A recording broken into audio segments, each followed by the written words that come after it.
அண்ணாமலைக்கு என்னென்ன தகுதிகள் உண்டு, அந்த தகுதிகளை நீங்க குறை சொல்லியோ குற்றம் சொல்லியோ சொல்வதற்குள்ள எந்த தகுதியும் அவங்களுக்கு கிடையாதுன்னு சொல்றது. எங்க பைபிள்ல சொல்லியிருக்கு, பிரதான கடவுளுடைய வரங்களாக 7 வரங்கள்: wisdom, understanding, knowledge, intellect, courage, fear of God, piety. நல்ல உன்னிப்பா கவனிச்சு பாருங்க. அண்ணாமலைட்ட இந்த 7 விஷயமும் முழுமையாக நிரம்பி இருக்கிறத பார்க்கலாம். இன்னைக்கு தமிழ்நாட்டில் இருக்கக்கூடிய தலைவர்கள்ல அண்ணாமலைக்கு ஈடா இணையா சொல்லுவதற்கு யாரும் கிடையாது. எடப்பாடி ஒரு தற்குறின்னு சொல்லி நான் சொல்ல போனா இன்னும் அதை மட்டமா சொல்லலாம். ஒவ்வொரு நாளும் அவர் ஜெயலலிதா அவர்கள் இறந்த பிறகு அவர் ஆட்சி கட்டில இருந்தது மோடி அரசாங்கத்தின் தயவால். ஸ்டாலின் இன்னைக்கு ஆட்சிக்கு வந்த உடனே தொடர்தா? அன்னைக்கு ஆரம்பிச்சது 67 ஆரம்பிச்சது போய் ஏமாத்து பித்தலாட்டம் இன்னைக்கு வரைக்கும் தொடர்தா. எடப்பாடியை பேசினதுல எந்த தவறுமே கிடையாது. ஈவன் அண்ணாதுரை பேசினதுலயும் எந்த தவறும் கிடையாது. அவர் ஒரு பொய்யன், பித்தலாட்டுக்காரன். இவங்க அண்ணா அறிஞர் அண்ணாங்கிறாங்க.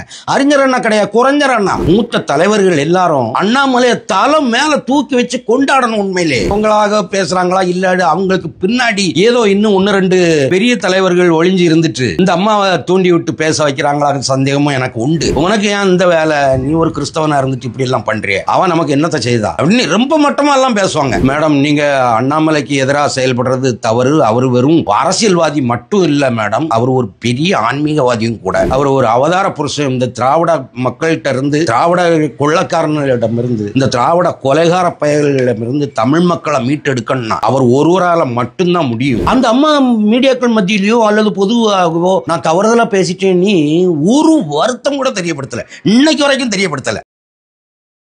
நாரதர் மீடியா உணர்வாளர்களுக்கு எனது பணிவான வணக்கம்.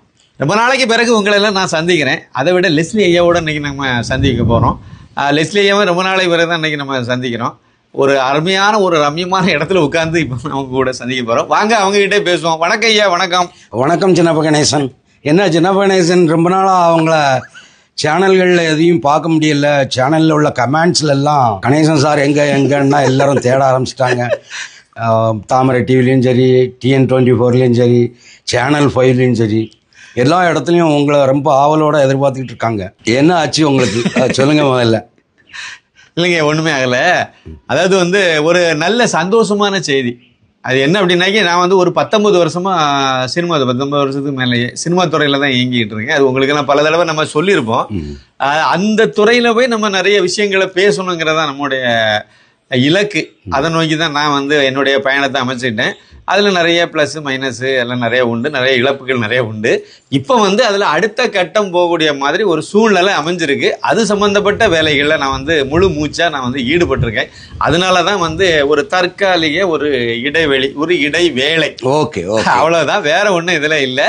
அந்த சம்பந்தப்பட்ட வேலைக்கு இடையிலையும் நிறைய அன்பர்கள் எல்லாம் தொடர்ந்து கேட்டுகிட்டே இருந்தனால எல்லாத்துக்கும் ஒரு இன்டர்வியூ கொடுத்துடலான்னு ஒரு முடிவுக்கு உங்ககிட்ட இருந்து இப்போ ஆரம்பிக்கிறோம். ஐயா, உங்ககிட்ட முதல் ஒரு கேள்விங்க.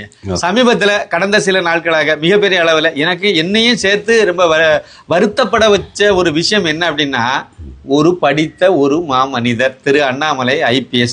அந்த அண்ணாமலையினால் அனுப்பி வைக்கப்பட்டவர் இந்த அண்ணாமலை. தமிழகத்துல மறுபடியும் ஒரு காமராஜர் ஆட்சியை கொண்டு வர முடியும் அப்படிங்கிற நம்பிக்கையை நமக்கெல்லாம் அண்ணாமலை பாஜகவினுடைய மாநில தலைவராக வந்ததுக்கு பிறகுதான் அந்த நம்பிக்கை நமக்கு கிடைச்சது. அப்படியே இது நம்மள மாதிரி எல்லா சாமானியர்கள் எல்லோருமே இதை ஏத்துக்கிறாங்க. இந்த அண்ணாமலை மூலமாகத்தான் தமிழகத்துல ஒரு மாற்றம் நிகழ முடியும்.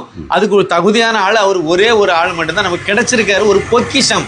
அவரை நம்ம பாதுகாக்கணும். 2026 அவர் தலைமையில ஒரு ஆட்சி அமைஞ்சதுன்னா தமிழகத்துல ஒரு சிறப்பான ஒரு ஆட்சி, அதாவது மறுபடியும் ஒரு காமராஜர் ஆட்சி மலரும் அப்படின்னு நாமெல்லாம் நம்பிக்கிட்டு இருக்கக்கூடிய இந்த நேரத்துல ஏற்கனவே தமிழிசை சவுந்தரராஜன் அவர்கள் அண்ணாமலை அவர்களுக்கு எதிராக பேசினாங்க. அமித்ஷா மேடையிலே வச்சு திட்டி அனுப்பி விட்டாரு. அப்படியெல்லாம் பண்ண பிறகு மறுபடியும் இப்ப அண்ணாமலையை இழிவுபடுத்தி பேசுற விதமாக, அவரை குறைச்சு மதிப்பிடுறது விதமாக, அதாவது ஒரே ஒரு பாயிண்ட் மட்டும் சொல்லிடுறேன். சமீபத்தில் இந்த எலெக்ஷன் முடிஞ்ச உடனே ஒரு ஆட்டை வெட்டி அண்ணாமலை அவர்களுடைய போட்டோவை கீழே போட்டு அதுக்கு மேல ஆட்டை வெட்டி ரத்தத்தெல்லாம் விட்டாங்க. இந்த அம்மா எங்க இருந்தாங்க? இங்கே தானே இருந்தாங்க. இவங்க ஒரு முன்னாள் மாநில தலைவி தானே. அதுக்கு முன்னாடி தேசிய செயலாளரெல்லாம் இருந்தாங்க தானே இந்த கட்சியில. 2 மாநிலத்துக்கு கவர்னரெல்லாம் இருந்தாங்கல்ல. ஒரு கண்டனம் ஒரு பேச்சுக்கு ஒரு கண்டனம், அது கூட அவங்க சொல்லல. இவங்க மட்டும் இல்ல, இன்னும் நிறைய பேர் இந்த லிஸ்ட்ல இருக்காங்க, அவங்க எல்லாம் எதுவுமே சொல்லலைங்கிற நம்ம கண்டுக்கல. இப்ப மறுபடியும் அண்ணாமலை அவர்கள் எடப்பாடியை தற்கொலைன்னு சொல்லிட்டாரு அப்படின்னு சொன்ன உடனே அவர் அது மட்டும் இல்ல நிறைய கருத்துக்களை சொல்லியிருந்தாரு. ஏன் சொன்னாரு, எதுக்கு சொன்னாருன்னா உங்களுக்கும் தெரியும், எனக்கும் தெரியும், எல்லோருக்கும் தெரியும். ஆனா தமிழிசைக்கு மட்டும் அது தெரியாத மாதிரி பழையபடியும் அண்ணாமலைக்கு எதிராகவே பேசுறாங்களே. இதை பத்தி நீங்க என்ன நினைக்கிறீங்க? ஏன் உங்ககிட்ட அந்த முக்கியமான கேள்வி வைக்கணும் அப்படின்னா, கன்னியாகுமரி பக்கத்துல அகஸ்தீஸ்வரம் தான் அந்த அம்மாவுடைய பூர்வீக கிராமம். அதுல இருந்து கூப்பிட்டாலே உங்க ஊருக்கு கேட்கும். நீங்க அழகப்பபுரம், அவங்க அகஸ்தீஸ்வரம், பக்கத்து கிராமம். ரொம்ப நெருக்கமான இடத்துல நீங்க இருக்கீங்க. இன்னொன்னு, நீங்க அவங்கள ரொம்ப வருஷத்துக்கு முன்னாடியே கொண்டாடிக்கிட்டு இருந்த ஒரு ஆளு நீங்க. அதனால உங்ககிட்ட அந்த கேள்வி வைக்கிறீங்க. நீங்க உண்மைதான். நான் இந்த கேள்வியை கேட்டதுக்கு உங்களுக்கு பதில் சொல்றேன். அதுக்கு முன்னாடி அண்ணாமலையினுடைய ஒரு தலைவருக்குரிய தகுதி என்னங்கிறத பற்றி கொஞ்சம் விளக்கமாகவே நான் சொல்கிறேன். கல்கத்தாவில் யங் உமன் என்டர்பிரனர்ஸ் ஒரு பெரிய மாநாடு ஒன்று நடத்துகிறாங்க. அந்த மாநாட்டில் நம்ம நாட்டில் உள்ள பழம்பெரும் ஒரு மூத்த தலைவர், அவர் பேரை சொல்ல விரும்பலை, மூத்த தலைவர்னு ரொம்ப பழம்பெரும் மூத்த தலைவர், எமர்ஜென்சி காலத்துல எல்லாம் பெரிய சாகசங்கள் செய்து நம்ம நாட்டை எமர்ஜென்சியில இருந்து திரும்ப ஜனநாயக வழிக்கு கொண்டு வந்த ஒரு பெரிய தலைவர் கிட்ட அவர்கிட்ட கேள்வி கேட்குறாங்க, ஒரு அரசியல் தலைவருக்கு இருக்க வேண்டிய தகுதிகள் என்னென்ன என்று. What are the special qualities a political leadership. அப்போ அவரு அதுக்கு 4 பாயிண்ட் சொல்றாரு. நான் முதல் ஆங்கிலத்தில் சொல்லி அவர் சொன்ன ஆங்கில அந்த வேர்டை யூஸ் பண்ணிட்டு அதுக்கப்புறம் தமிழ்லையும் சொல்றேன். 1, first, he should be clear about his identity. Second, he should know his nation's history. Third, he should be able to aggressively respond. அதில் அக்ரெசிவ்லிங்கிற வேர்டை போட்டுப்பார். Aggressively respond to the threats to his people. Fourth, he must be able to communicate his opponents the language they should understand. இது ரொம்ப முக்கியமான விஷயம். நான் இப்போ இந்த விஷயத்துக்கு, இந்த 4th விஷயத்துக்கு தான் இப்போ வருவேன். அண்ணாமலை யூஸ் பண்ண அந்த லாங்குவேஜ், தற்குறிங்கிற லாங்குவேஜ், அதை இந்த அம்மா பெருசாக கண்டித்து எல்லாம் போட்டாங்க. அப்போ அண்ணாமலைக்கு என்னென்ன தகுதிகள் உண்டு, அந்த தகுதிகளை நீங்கள் குறை சொல்லியோ குற்றம் சொல்லியோ சொல்வதற்குள்ள எந்த தகுதியும் அவங்களுக்கு கிடையாதுன்னு சொல்ற. த லாங்குவேஜ், அதாவது தன்னுடைய எதிராளிகளை அவர்கள் புரியக்கூடிய மொழியில் அவர்களுக்கு திருப்பி பதில் கொடுக்க வேண்டும். த communication, the language they understand அப்படிங்கிற வேர்டை யூஸ் பண்ணியிருக்காரு. இது ஒரு பெரிய மகான், பெரிய சாகசங்களை செய்த அந்த பொலிட்டிஷியன்ட்ட கேட்டதுக்கு அவர் ஒரு பொலிட்டிக்கல் லீடருக்கு இருக்க வேண்டிய தகுதி. இந்த 4ம் அண்ணாமலையிட்ட முழுமையா இருக்கு. 2வது, நான் பல இன்டர்வியூகளில் உங்ககிட்டே சொல்லியிருக்கிறேன், நான் ஒரு கிறிஸ்தவனுங்கிறதுனால நான் பைபிளை உள்ள கொண்டு வர்றேன். எங்கள் பைபிளில் சொல்லியிருக்கு, பிரதான கடவுளுடைய வரங்களாக 7 வரங்கள், wisdom, understanding, knowledge, intellect, courage, fear of God, piety, 7 விஷயம் ரொம்ப பிரதான வரங்களாக. நல்லா உன்னிப்பாக கவனித்து பாருங்க. அண்ணாமலைட்ட இந்த 7 வரங்களும், இந்த 7 விஷயமும் முழுமையாக நிரம்பி இருக்கிறத பார்க்கலாம். அவருடைய அறிவாற்றல், அவருடைய இன்டெலிஜென்ஸ், அவருடைய கரேஜ், அவ்வளோக்கும் என்னால் உதாரணம் சொல்ல முடியும். ஒவ்வொரு சம்பவங்களையும் எடுத்து அவர் எப்படி அவருடைய அறிவாற்றலை பயன்படுத்தினார், எவ்வளவு இன்டெலிஜென்ட்டாக நடந்தார், எவ்வளவு விவேகமாக நடந்தார், எவ்வளவு துணிச்சலாக செயல்பட்டார், இதெல்லாம் யாருக்கும் வராது. அப்போது மொத்தத்தில் பார்த்தீங்கன்னா இன்னைக்கு தமிழ்நாட்டில் இருக்கக்கூடிய தலைவர்களில் அண்ணாமலைக்கு ஈடா இணையா சொல்லுவதற்கு யாரும் கிடையாது. அடுத்து, இப்போ அண்ணாமலை வந்து அதுக்கு ரிட்டாலியேட் பண்ணுறாரு. யார்? உதயகுமார், அந்த சென்னையில் ஒருத்தர் இருக்கார் ஜெயக்குமார், 2 குமாரர்களும் விட்டு எடப்பாடி லேசாக ஆழம் பார்த்தார் அண்ணாமலைட்ட. அண்ணாமலை டைரக்டாக திருப்பி பதில் கொடுத்தாரு. எடப்பாடி ஒரு தற்குறின்னு சொல்லி, நான் சொல்லப்போனால் இன்னும் அதை மட்டமாக சொல்லலாம். ஏன்னா வந்து ஒரு செயல் போதும். அவர் எப்படி சசிகலா காலில் எப்படி ஊந்து ஊந்து ஊந்து ஊந்து போய் அந்த அதிகாரத்துக்காக கூவத்தூரில் நடந்த அந்த கூத்தடித்தனம் வேலை, அந்த ஒரு சம்பவம் போதும் இதை விட கீழ்த்தரமாக எடப்பாடியை பேச முடியும். அடுத்தது, ஒவ்வொரு நாளும் அவர் ஜெயலலிதா அவர்கள் இறந்த பிறகு அவர் ஆட்சிக்கட்டில் இருந்தது மோடி அரசாங்கத்தின் தயவால், மத்திய பாரதிய ஜனதா கட்சியின் அரசாங்கத்தின் தயவால் தான் ஒவ்வொரு நாளும் அந்த 4.5 வருஷமும், இல்லைன்னா அவர் இருந்திருக்க முடியாது.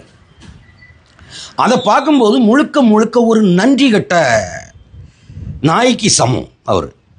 அவரை எந்த அளவுக்கும் பேசலாம். ஆனாலும் அண்ணாமலை அவருடைய தராதரம் தெரிந்து தற்குறி என்ற வார்த்தையோடு நிப்பாட்டி கொண்டார். இதில் எந்த தவறும் கிடையாது. இதுக்கு முன்னாடியும் அந்த அண்ணாதுரையை பற்றி ஏதோ பேசிட்டாரு. மதுரையில் நடந்த ஒரு சம்பவத்தை எடுத்துக்காட்டி, பழைய சம்பவம் ஒன்று புஸ்தகத்தில் இருக்கக்கூடிய ரெக்கார்டில் இருக்கக்கூடியதை சுட்டி காட்டிட்டாரு. யார்? தேவர் திருமகனாருக்கும் அண்ணாதுரைக்கும் நடந்த அந்த ஒரு சின்ன கான்ஃபரண்ட்டை சுட்டி காட்டி பேசிட்டாருன்னிட்டு இதே ஆட்கள் தான் வானத்துக்கும் பூமிக்கும் குதிச்சாங்க. ஈவன் திமுககாரங்க கூட எவனையும் கண்டுக்கவே இல்லை. ஆனால் நம்ம அப்போ சரி அண்ணாமலை பேசுனது சரிதான் அப்படின்ற மாதிரி வாதத்தை வச்சோம். ரெண்டாவது, இப்போ இன்னொன்று சொல்ல போகிறோம். அண்ணாதுரைக்கும் அவர் இறந்து போனாருங்கிறதுனால அவரை பற்றி பேசக்கூடாதுங்கிறது இல்லை. இந்த நாட்டிൻ്റെ சீஃப் மினிஸ்டராக இருந்து இறந்தவர் இந்த நாட்டு மக்களை ரூபாய்க்கு 3 படி அரிசி தருவேன் அப்படின்னு பொய்ய சொல்லி ஏமாற்றி ஆட்சிக்கு வந்தவர் வந்துட்டு அடுத்த நாளே என்ன சொன்னார்? லட்சியம் 3 படி லட்சியம் 1 படி நிச்சயம்னாரு. அதே இதை ஸ்டாலின் இன்னைக்கு ஆட்சிக்கு வந்த உடனே தொடர்தா? அன்னைக்கு ஆரம்பிச்சது, 67 ஆரம்பிச்சது பொய் ஏமாத்து பித்தலாட்டம், இன்னைக்கு வரைக்கும் தொடர்தா? எல்லாத்துக்கும் தருவேன்னு சொல்லிட்டு திரும்ப தகுதி உள்ளவர்களுக்கு மட்டும் தருவேன்னு சொல்லிட்டு அதுவும் 2 வருஷம் கழிச்சு 2.5 வருஷம் கழிச்சு. இது அவங்க வரலாறு. இப்போ எடப்பாடிக்கு வரும். எடப்பாடியை பேசுனதில் எந்த தவறுமே கிடையாது. ஈவன் அண்ணாதுரை பேசுனதுலையும் எந்த தவறும் கிடையாது. அவர் ஒரு பொய்யன், பித்தலாட்டுக்காரன். இவங்க அண்ணா அறிஞர் அண்ணாங்கிறாங்க. அறிஞர் அண்ணா கிடையாது, குறைஞ்சர் அண்ணா. இது இளைய சமுதாயத்துக்கு தெரியணும். அவர் அண்ணாதுரை அன்னைக்கு இப்படி ஏமாற்றி தான் ஆட்சிக்கு வந்தாருங்கிறது இன்னைக்கு இருக்கிற இளைய சமுதாயத்துக்கு தெரியணுங்கிறதுனால இதை நம்ம முன்வைக்கிறோம். அப்போது இன்னைக்கு நிகழ்காலத்தில் நோட்டாக்கு கீழ்கட்சி, ஒத்த ஓட்டு பாரதிய ஜனதா கட்சி எவ்வளவு கேவலமாக தமிழ்நாடு முழுவதும் பேசினாங்க. 3 வருஷத்துக்கு முன்னாடி எவ்வளவு கேவலமா ஒத்த ஓட்டு கட்சி அப்படின்னு தான் பேசினாங்க. நோட்டாக்கு கீழான கட்சின்னு தான் பேசினாங்க. இன்னைக்கு என்ன நிலைமை? அந்த நேரத்தில் தமிழிசை தானே முதலமைச்சர், இந்த பாஜக மாநில தலைவர். அம்மா ஒரே ஒரு காரணம் என்ன? அந்த அம்மா செய்த ஒரே ஒரு இது, எந்த இடத்துக்கு போனாலும் தாமரை மலர்ந்தே தீரும் அப்படிங்கிற ஒரு கோஷத்தை முன் வச்சாங்க. அந்த ஒரு கோஷத்தை முன் வச்சதுக்காக மட்டுமே அந்த அம்மாவுக்கு கவர்னர் 2 மாநிலத்துக்கு கவர்னர் பதவி கொடுத்து அவங்க பாரதிய ஜனதா கட்சி அழகு பார்த்தது. இல்லை, இப்போ இதில் என்ன விஷயம் தான் அவங்க சொல்கிறாங்க. அதாவது ஒத்த ஓட்டு, நீங்கள் சொல்கிறீங்க ஒத்த ஓட்டு பாஜக அப்படின்னு சொல்லி பாஜகவை கிண்டல் பண்ணாங்க, எவ்வளவு இழிவுபடுத்தினாங்க அப்படிங்கிறதெல்லாம் நீங்கள் சொல்கிறீங்க.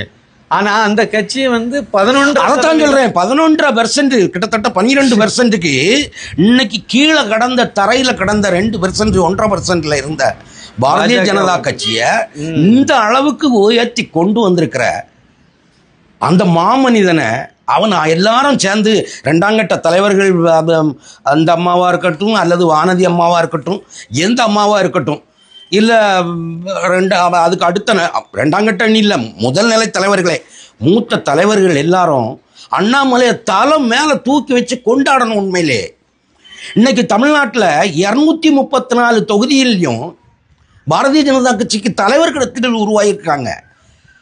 இன்னைக்கு எல்லாத்துக்கும் ஒரு மனதில் ஒரு ஆசை வந்திருக்கு, நம்மளும் எம்எல்ஏ எலெக்ஷனில் நிற்கலாம். பாரதிய ஜனதா கட்சிக்காரனுக்கு 234 தொகுதியிலே நிற்கலாம் அப்படிங்கிற அந்த ஒரு ஆசை வந்திருக்கு. நேற்று வரைக்கும் அப்படி கிடையாது. 5 பேர் தான், 5 பேருக்கு மேல வேட்பாளர்களே கிடையாது. இல்ல இதுல இன்னொரு விஷயம் இருக்கு. அவங்க சொல்லும்போது இந்த ஓட்டு பெர்சன்டேஜ் எல்லாம் ஒரு விஷயமே கிடையாதுப்பா அப்படிங்கிறாங்க. அப்ப அரசியல் கட்சிக்கு இதுதான் இப்போ முக்கியமான விஷயமா அந்த அம்மா பாக்குறாங்க. அவங்க என்ன நினைக்கிறாங்கன்னா, டெல்லியில ஏதோ கொஞ்சம் லாபி இருக்கும்னு நினைக்கிறேன். அதே மாதிரி இங்கேயும் நான் அவங்களாக பேசுகிறாங்களா இல்லை அவங்களுக்கு பின்னாடி ஏதோ இன்னும் 1-2 பெரிய தலைவர்கள் ஒளிஞ்சு இருந்துட்டு இந்த அம்மாவை தூண்டி விட்டு பேச வைக்கிறாங்களா சந்தேகமும் எனக்கு உண்டு. அது பார்வையாளர்களுக்கு தெரியாது, வெளியே இருக்கவங்களுக்கும் தெரியாது. கட்சியில் உள்ள என்ன நடக்குங்கிறது அந்த மேல்மட்ட தலைவர்கள் மத்தியில் தான் தெரியும், அவங்க மத்தியில் தான் பேசுவாங்க. சரி, எப்படி இருந்தாலும் சரி, இந்த அம்மாவை வன்மையாக கண்டிக்க வேண்டியது. ஒரு 30 ஆண்டு காலமாக பாரதிய ஜனதா கட்சியின் ஆதரவாளனாகவும் அந்த கட்சிக்காக பல பொருள் இழப்புகளையும் சந்திச்சிருக்கேன். ஒவ்வொரு தேர்தல் வரும்போதும் பல 1000 ரூபாய்களை நான் இழந்திருக்கிறேன். இல்ல அதை விட முக்கியம், அதனால அம்மாவை எல்லாரும் இழிவுபடுத்தி பேசும்போது அழகப்பபுரத்துல மரத்தடிக்கு கீழே உட்கார்ந்து நீங்க தானே அது நான் வருஷக்கணக்கா 10-12 பேர் இருப்பாங்க. ஏன்னா எங்க ஊர்ல யாருமே பாரதிய ஜனதா கட்சி ஆதரவாளர்கள் யாரும் கிடையாது. ஒரு 10 பேர் 12 பேர் இருப்பாங்க. அவ்வளோ திமுக காரங்களும் காங்கிரஸ்காரங்களும் தான் இருப்பாங்க. இந்த அம்மாவை மற்ற எல்லா இடங்கள்லையும் பரட்டங்கிற வார்த்தையை வச்சு சமூக ஊடகங்கள் எல்லாம் அந்த இழிவுபடுத்துவாங்க. ஆனால் எங்கள் பகுதியில் அந்த பரட்டங்கிற வேர்டுக்கு இன்னொரு வேர்டு, சில்லாட்டணி ஒரு வேர்டு உண்டு. அந்த வேர்டை பயன்படுத்தி பயங்கரமாக தாக்குவாங்க. நான் ஒரு தனி மனிதனா இந்த அம்மாவுக்காக நின்று அவங்களோட மல்லு கட்டி சண்டை போடுவேன். என்னைய போயிட்டு எல்லாருமே வயதானவர்கள், 60 வயசு தாண்டி என்னுடைய சமகாலத்தில் அவர்கள், எனக்கு 1-2 வயசுக்கு இளையவர்களும். உனக்கு ஏன் இந்த வேலை, நீ ஒரு கிறிஸ்தவனாக இருந்துட்டு இப்படியெல்லாம் பண்ணுறிய, அவன் நமக்கு என்னத்தை செய்தா அப்படின்னு ரொம்ப மட்டமாலாம் பேசுவாங்க. எனக்கு இந்த அம்மா இப்படி இருக்கிறதுனால நான் அந்த அம்மாவே ஃபோனில் கூப்பிட்டு, மேடம் இது மாதிரி இது எப்போ பேசுனீங்க? இது நான் அவங்க அந்த நாள் அண்ணாமலைக்கு எதிராக இப்போ சமீபத்தில், எலெக்ஷன் முடிஞ்ச பிறகு நாள் எதிராக ஒரு கருத்து சொன்ன உடனே நான் ஃபோனில் கூப்பிட்டு பேசினேன். மேடம், நீங்கள் அண்ணாமலைக்கு எதிராக செயல்படுறது தவறு. அவர் வெறும் அரசியல்வாதி மட்டும் இல்லை மேடம், அவர் ஒரு பெரிய ஆன்மீகவாதியும் கூட. அது உங்களுக்கு தெரியாமல் இருக்கலாம். என்ன போன்ற நான் கொஞ்சம் ஆன்மீகத்தில் நாட்டம் இருக்கிறதுனால எங்களால் அதை உணர்ந்து கொள்ள முடியுது. அவர் ஒரு அவதார புருஷன். இந்த திராவிட மக்கள்கிட்ட இருந்து, திராவிட கொள்ளக்காரர்களிடமிருந்து, இந்த திராவிட கொலைகார பயல்களிடமிருந்து தமிழ் மக்களை மீட்டெடுக்கணும்னா அவர் ஒருவரால் மட்டும்தான் முடியும். நீங்கள் இதெல்லாம் சொல்லும்போது அவங்க பொறுமையாக கேட்டுட்டு இருந்தாங்களா? கேட்டாங்க. இடையில கொஞ்ச நேரம் பார்த்தாங்க. அதனால் நீங்கள் அண்ணாமலைக்கு எதிராக செயல்படாங்க, அவருக்கு ஆதரவு கொடுங்கன்னு உடனே ஃபோனை கட் பண்ண. சரியா? முதல்ல கொஞ்சம் நான் இந்த இதை உங்களுக்கு எதிராக இப்படியெல்லாம் பண்ணுவாங்க, நான் அவங்களுக்கு கவுண்டர் பண்ணி ஊரில் நான் கவுண்டர் பண்ணுவேன், நான் இப்படிலாம் இருந்தது வருஷக்கணக்கா நான் அப்படின்னு சொல்லும் போதெல்லாம் அவங்களுக்கு ரொம்ப சந்தோஷமாக இருந்து. ஆனால் அவங்க எதிர்பார்க்கல. நான் ஏன்னா ஊருக்காரன் அளவுப்புறத்துக்காரன்னா அதுவும் எல்லாத்துக்கும் தெரியும், இந்த ஜாதியை சார்ந்தவருங்கிறதெல்லாம் தெரியும். அப்போது அவங்க என்ன நினச்சிட்டாங்க, நமக்கு சப்போர்ட்டிவாக பேச வராருங்களுக்கு அப்படின்னு நினச்சிட்டு, நான் அப்புறம் அண்ணாமலையை பற்றி நான் இந்த மாதிரி அவரை பற்றி நீங்கள் எதிர்கருத்தோடு நீங்கள் செயல்படாங்க, அவருக்கு சப்போர்ட்டிவாக இருங்க எல்லா விதத்துலேயும். கட்சிக்குள்ளே எல்லாரும் அவருக்கு எதிராக போனால் அவர் என்ன தான் பண்ண முடியும் ஒரு மனுஷனால் அப்படின்னு சொல்லி அந்த வேண்டுதலை வச்ச உடனே டப்புனி கட் பண்ணி விட்டாங்க. சரி, ஓகே. அதுக்கு பிறகும் இப்பவும் இல்லை, நீங்கள் அதை கட் பண்ணோன்னா விட்டுட்டீங்களா? அப்படியே நான் இப்படி விடுவேன். அதான் திரும்ப திரும்பி ஃபோன் பண்ண எடுத்தாங்களா? எடுத்தாங்க எடுத்து சரி, அது அதோட விட்டுருவோம். அது சரி, நமக்கு இது மாதிரி சில குசும்பு வேலைகள் உண்டு. குசும்பு வேலை செய்ய வேண்டிய விஷயம்தான். இருந்தாலும் ஒரு பக்கம் வேதனையாக தான் இருக்குது. இவங்கெல்லாம் ஏன் இப்படி செயல்படுறாங்க? அண்ணாமலை கூட கம்பேர் பண்ணும்போது இவங்களுக்கெல்லாம் முன்னாடி ஒருக்கா நம்ம 2 பேரும் ஒரு இன்டர்வியூவில் தான் பேசணும் வானதியை பற்றி. அந்த அம்மா வந்து சட்டசபையில் எழுந்து ஒரு விஷயத்த ஒரு 5 லைன் பேசுறதுக்குள்ள 3 தடவை ஒன்றிய அரசு பேசுறாங்க. அதை சுட்டி காட்டின பிறகு அந்த அம்மா மீடியாக்கள் மத்தியிலையோ அல்லது பொதுவாகவோ நான் தவறுதலாக பேசிட்டேன் நீ ஒரு வருத்தம் கூட தெரியப்படுத்தலை, இன்னைக்கு வரைக்கும் தெரியப்படுத்தலை. அப்போ அதையும் நம்ம சுட்டி காட்டணும். அது ஒரு பிரிவினை வார்த்தை வேணும், நீ அவனு உருவாக்கின பிரிவினை வார்த்தை. அது இந்திய இறையாண்மைக்கு இந்திய ஒருமைப்பாட்டுக்கும் அது எதிரான வார்த்தை. சரி, சட்ட ரீதியாக அவங்க மேலே அதை ஒன்றும் பண்ண முடியலை. ஏன்னா யூனியன் அந்த மொழி மாற்றம் டிரான்ஸ்ஃபர் அது என்ன சொல்லுவோம் டிரான்ஸ்லேஷன் பண்ணும்போது அதில் சின்ன சிக்கல்கள் இருக்குங்கிறதுனால சட்ட ரீதியாக நடவடிக்கை எடுக்க முடியலை. அதுக்காக இவங்க பாரதிய ஜனதா கட்சிக்காரங்களும் தேசியவாதிகளும் அந்த வார்த்தையை ஏற்றுக்கொண்டாங்கன்னா அது நம்மளால ஜீரணிக்க முடியாது. இல்ல, இதுல எனக்கு ஒரு பார்வை இருக்குங்க, அதை நான் அந்த நேரத்துல பதிவு பண்ண விரும்புறேன். தமிழிசை சவுந்தரராஜன் அவர்கள் வந்து அவங்க இந்த மாதிரி எல்லாம் நடக்கிறாங்கிறது வந்து அவங்க ஒரு படிக்காத ஆள் கிடையாது, நம்மள மாதிரி ஒரு சாமானியனும் கிடையாது. அவங்க வந்து 2 மாநிலத்து கவர்னரா இருந்தவங்க, அடிப்படையில் அவங்க ஒரு MBBS டாக்டர், அதுலயும் ஸ்பெஷலிஸ்ட், இந்த மாதிரி எல்லாம் இருந்தவங்க. அவங்களுக்கு நல்ல அனுபவம் உண்டு, எல்லா அனுபவமும் இருக்கு, எல்லாம் இருக்கு. ஆனா அறிவு இல்லையே சார், அறிவு வேணும்ல சார். அறிவு இல்லைன்னு நான் நினைக்கல. அவங்க முதலாளி சொல்றத அவங்க செய்யறாங்கன்னு தான் நான் ஒருவேளை. ஆமா, MK ஸ்டாலின் தான் அவங்களுக்கு முதலாளியா இருக்கு. ஏன் அந்த விசுவாசம் எதனால வந்து முன்னாடி நான் ஒரு விஷயம் கேள்விப்பட்டேன், அது உண்மையா பொய்யா தெரியல. கருணாநிதி தான் அந்த அம்மாவுக்கு MBBSக்கு சீட்டு கொடுத்ததாகவும் இருக்கலாம். அது நான் கேள்விப்பட்டது. இருக்கலாம். கல்யாணம் கூட அவர் தான் பண்ணி வச்சதா சொல்லுவாங்க. கல்யாணம் எல்லாம் அவர் தான் பண்ணி வச்சாருன்னு சொல்லுவாங்க. அவர் இவருக்கு மட்டும் இல்ல, நிறைய பேருக்கு கல்யாணம் பண்ணி வச்சிருக்காரு. அத மாதிரி சொல்லுவாங்க. எதுவா இருந்துட்டு போட்டு நீங்க திமுகவில் போய் சேர்ந்து பணியாற்றலாம், யார் உங்களை தடுக்க போறாங்க? அந்த விசுவாசம் இருக்குன்னா இவங்க வந்து சாமுண்டீஸ்வரி கோயில்னு நினைக்கிறேன், இவங்க கவர்னரா இருந்த போது கடைசி கட்டத்துல வந்து அந்த மாதிரி இங்க இருந்து போனாங்க. பெங்களூர்ல வந்து அங்க ஸ்டாலின் அவர்களுடைய சகோதரி செல்வியுடைய வீட்டுல வச்சு ஸ்டாலினும் அங்க போனாரு, செல்வியும் இருந்தாங்க, இவங்களும் போய் இருந்தாங்க. 1 மணி நேரத்துக்கு மேல அங்க ஒரு மீட்டிங் நடத்தினாங்க. என்ன மீட்டிங் வேண்டி கிடக்குங்க? இல்ல, என்ன மீட்டிங் எங்க நடத்திருப்பாங்க? அதெல்லாம் கொஞ்சம் கேள்விக்குறியான ஒரு விஷயம். இவங்க வந்து 3 ஆண்டு கவர்னர் பதவியில் 3 ஆண்டுன்னு ஒரு புத்தகத்தை வெளியிட்டாங்க. அதை வெளியிட்டது அந்த இதுல யாரெல்லாம் அழைப்பு சிறப்பு விருந்தினரை வச்சு அழகுபடுத்தினாங்க, நக்கீரன் கோபால்ல இருந்து யாரெல்லாம் 24 மணி நேரமும் மோடியை திட்டுவாங்களோ அவங்கள வச்சுதான் அந்த புக்கை வெளியிட்டாங்க. அதுக்கு முன்னாடி இவங்க மாநில தலைவியா இருந்த போதே ஒரு புக் வெளியிட்டாங்க. அது மோடியை பத்தி ஒரு புக் வெளியிட்டாங்க, சேலத்துலன்னு நினைக்கிறேன். பொது மேடையில வச்சு வெளியிட்டாங்க. யாரை கூட்டிட்டு போனாங்க? இந்த தகரமுத்துன்னு ஒரு ஆள் நடக்கிறல, வைரமுத்துங்கிற பேர்ல இவரை கூட்டிட்டு போய் பண்ணாங்க. இல்லை, அதே மாதிரி எனக்கு இன்னொன்று, இந்த பெரிய லீடிங் பத்திரிகையாளர், பெரிய லெவலில் அறியப்படுகிற அந்த பாண்டே கூட அந்த வார்த்தையெல்லாம் யூஸ் பண்ணியிருக்க வேண்டாம். அந்த வார்த்தை நீ யாரையா சொல்றதுக்கு? பாண்டே யாரு? அவருக்கு தெரியும் எந்த வார்த்தையை யூஸ் பண்ணணுங்கிறது. அண்ணாமலைக்கு தெரியும். இன்னொரு விஷயம், அவர் ஒன்ன மாதிரி இதெல்லாம் ஆள் கிடையாது. அது கிளீனா சொல்லியிருக்கு, servant cannot serve 2 masters. ஒரு பணியாள் வந்து 2 மாஸ்டர்ஸுக்கு பணி செய்ய முடியாது. அண்ணாமலை ஒரு மாஸ்டருக்கு தான் பணி செய்வாரு, அவர் 2 மாஸ்டருக்கு பணி செய்யக்கூடிய ஆள் இல்லை. எனக்கு அந்த சேனல்ல அவன் அன்னைக்கு அவரு என்ன இருந்தாலும் அண்ணாமலை இப்படி கடுமையான வார்த்தையை பேசியிருக்க வேண்டாம். யாரு நீ சொல்றது யாரு? அவர் அவளையும் தெரிஞ்சு கரைச்சு குடிச்ச சொல்ல. அதை நான் என்ன சொல்றேன்னா, அவரை கூட நான் அந்த இடத்துல வந்து அவர் ஒரு பத்திரிகையாளர், அவருடைய கருத்தை சொல்றாருன்னு எடுத்துக்கலாம். ஆனா இந்த அம்மா பாஜக காரங்க எல்லாம் இவங்க சொல்றதை நம்ம எந்த வகையில நம்ம ஜீரணிக்க முடியும்? அதை எப்படி ஏத்துக்க முடியும்? இவங்க ஒரு மாநில தலைவியா இருந்தவங்க பேசுறாங்கன்னா அப்ப இவங்க வந்து பாஜகவுக்கு உள்ளே இருக்கணும், ஆனா பாஜகவுக்கு எதிராகவே பேசணும், அண்ணாமலைக்கு எதிராகவே கருத்துக்களை பகிரணுங்கிறதுல தீர்மானமா இருக்காங்கல்ல. மோடி கூப்பிட்டு மேடையில அவ்வளவு கேமரா முன்னால திட்டின பிறகும் நான் திருந்த மாட்டேன், அன்னைக்கு மட்டும் கரெக்டா அண்ணாமலையை கூப்பிட்டாங்க.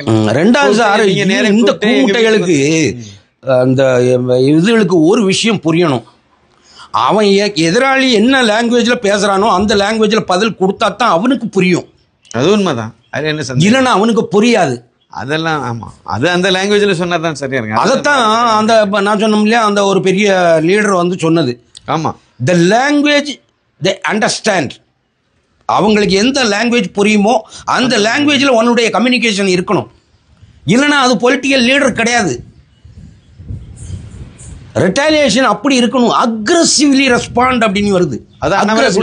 ஆக்ரோஷமாக ஒருத்தர், ஒரே ஒரு நபர், அவர் ஒருத்தர் தான். அவர் ஒருத்தர் தான். எவனாவது எதிர்கட்சிக்காரன் அக்ரெசிவா செயல்படுறான்னா பாருங்க.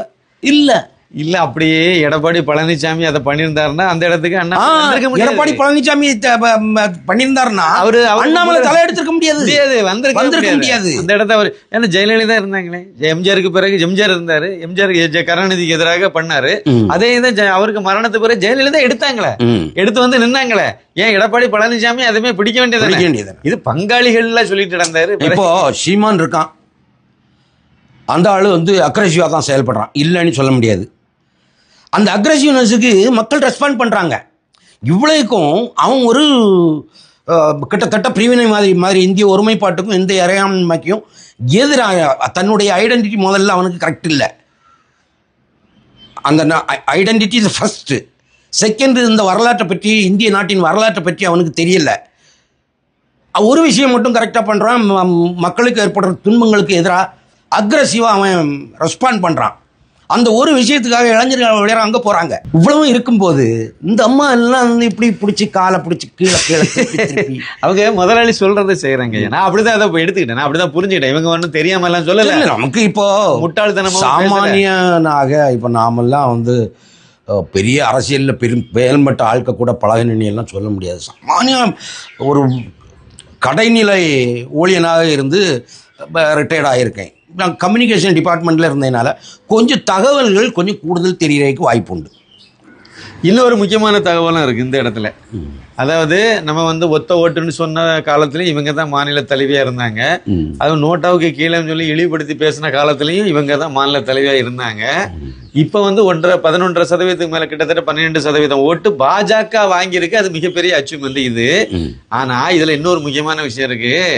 தமிழகத்துல மோடிங்கிற மனிதனை இந்த அம்மா தலைவியாக வர்றதுக்கு முன்னாடி கொண்டாடுனாங்க. அவரை வந்து வில்லனாகவோ அப்படியெல்லாம் எதுவுமே கிடையாது. இந்த அம்மா தலைவியாக வந்த பிறகுதான் மோடியை வந்து வில்லனாக தமிழகத்துல கட்டமைச்சது திமுக அண்ட் கோ அவங்க எல்லாம் கட்டமைச்சாங்க. இந்த அம்மா அதை எதுவுமே எதிர்வினையே ஆற்றல, அதுக்கு எதுவுமே பண்ணல. அது அப்படியே ஒரு ஏதோ ஒன்ன சொல்லி சமாளிச்சுட்டு அப்படின்னா இவங்க முழுக்க திமுகவினுடைய அஜெண்டாவை அப்படியே செய்தாங்கிறது தான் என்னுடைய கருத்து. அதே தான் கிட்டத்தட்ட இவங்க காலத்துல அதை பண்ணி வச்சதை உடைக்கிறதுக்கு அண்ணாமலை வந்த பிறகுதான் மோடியினுடைய அந்த பிம்பத்தை உடைச்சிருக்காரு. அது எண்மண் எண் மக்கள் யாத்திரை எல்லாம் போய் இன்னமும் முழுக்க உடைச்சிட்டாருன்னு நான் நம்பல. இன்னமும் கொஞ்சம் மிச்ச மீதி இருக்கதான் செய்யுது. இருந்தாலும் முடிஞ்ச வரைக்கும் அவர் மல்லு கட்டி இந்த அளவுக்கு கொண்டு வந்திருக்காரு. இப்ப இதே ஸ்பீட்ல போனா 2026 கண்டிப்பாக கூட்டணி ஆட்சியோ தனி ஆட்சியோ அமைச்சு போடுவாங்க. அந்த லெவல்ல போகுது. அதை கெடுக்கணுங்கிறதுல இந்த அம்மா குறியா இருக்கு. இதுல இன்னொரு விஷயமும் எனக்கு ஒரு தகவலையும் நம்ம சொல்லணும். இந்த நேரத்துல அண்ணாமலை லண்டனுக்கு போயிட்டாரு.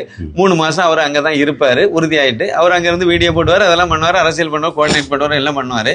இங்க ஒரு குழு ஒண்ணு அமைச்சாங்க. அந்த குழுவுல இந்த அம்மா தலைவியா இருந்திருந்தா என்ன ஆயிருக்கும்? நல்ல வேலை அந்த தர்ம போராளி கச்சிராஜாவை கொண்டு போய் அதுக்கு தலைவரா வச்சு அதுக்கு கீழே இன்னொரு 5 பேரை சேர்த்திருக்காங்க. இன்னொன்னு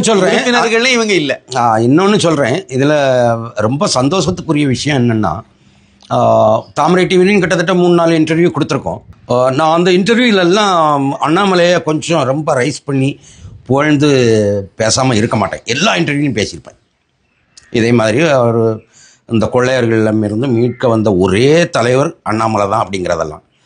ஆனால் அந்த இதெல்லாம் அவங்க ஒரு வார்த்தை கூட எடிட் பண்ணாமல் போட்டிருப்பாங்க. நீங்கள் நல்லா பாருங்கள், உங்களுக்கும் ஓரளவு தெரியும். நம்ம இன்டர்வியூ போகும்போது நம்ம சேர்ந்து தான் போயிருப்போம். நான் அதில் கொடுத்த அந்த இன்டர்வியூகளில் ஒரு வார்த்தை கூட அண்ணாமலை பற்றி நான் பேசியிருக்க வார்த்தையும் மற்ற வார்த்தைகளும் சரி எதுவுமே எடிட் பண்ணியிருக்க மாட்டாங்க. அப்போது அது எல்லாருக்கும் தெரியும். எச் ராஜாவுடைய சேனலுங்கிறது எல்லாரும் ஒவ்வொரு உலகம் அறிஞ்ச விஷயம். அப்படின்னு இருக்கும்போது அண்ணாமலை மேலே அவருக்கு ஒரு அசாத்திய, நான் சொன்ன அந்த கருத்து கொஞ்சம் அது உடன்பாடு இருக்கு அப்படிங்கிறது இல்ல. எனக்கு தெரிஞ்சு வெளிப்படையா பேசலாம். அதனால அண்ணாமலை அவர்களுக்கு ஆதரவாக இன்னைக்கு முதல் ஆளா நிக்கிறது எச் ராஜா தான். மற்ற மூத்த தலைவர்கள் சந்தேகமே வேண்டாம். எந்த இடத்துலயுமே எந்த விஷயத்துக்கு விட்டு கொடுத்தது கிடையாது. தொடர்ந்து இவர் தான் வந்து அவருக்கு மாறுபட்ட கருத்து இருக்கா இல்லையாங்கிறதெல்லாம் எனக்கு தெரியாது. ஆனா அண்ணாமலை விட்டு கொடுத்தது ஒரு இடத்துலயும் கிடையாது. அவரு விட்டு கொடுக்கல, ரொம்ப அழுத்தமா நிக்கிறாரு. அதனாலதான் அவரை அந்த குழுவினுடைய தலைவரை அவரை போட்டிருக்காங்க. அதே மாதிரி கீழே இருக்கக்கூடிய அந்த 5 உறுப்பினர்கள்ல யாருமே வந்து அவரை உள்ளடக்கி 6 உறுப்பினர், அதுல யாருமே வந்து அண்ணாமலைக்கு அந்த காலை புடுங்கி உள்ளக்கூடிய ஆட்கள் யாரும் இல்ல. அவருக்கு எதிரான சிந்தனை உள்ள எதிரான கருத்து உள்ள ஆட்கள் எல்லாம் அதுல பயன்படுத்தவே இல்லை. அப்படின்னா டெல்லி மேலிடம் கரெக்டா தானே செயல்படுத்தி அண்ணாமலைக்கு இல்ல உலகத்துக்கு தெரியும் சார் எல்லாமே. இப்போ நம்மளுக்கே எவ்வளவு விஷயங்கள் தெரிய வருது. அப்போ அவங்களுக்கு எவ்வளவு இன்ஃபர்மேஷன் எங்கெங்க இருந்தெல்லாம் ஐபி இருக்கு, ரா இருக்கு, பல்வேறு பிரைவேட் உளவு அமைப்புகளை வச்சிருக்காங்க. ஒரு அரசாங்கத்தை நடத்தும் போது கட்சியில மேலிடத்துல எவ்வளவு விஷயங்களை எங்கெங்க இருந்தெல்லாம் ஒரு சின்ன தெருவில் இருந்து நடக்கிற ஒரு சின்ன சவுண்டு கூட அங்கே டெல்லிக்கு எட்டும் அவங்க எல்லா விஷயத்தையும் அனலைஸ் பண்ணி பார்த்து தான் அது பண்ணியிருக்காங்க. சரிங்கய்யா, பல்வேறு விஷயங்களை வந்து நீண்ட நேரமாக நாரதர் மீடியா உணர்வாளர்களுடன் பகிர்ந்துக்கிட்டீங்க. உங்களுக்கு மிக்க நன்றி. வணக்கம். நன்றி சின்ன பணசன்.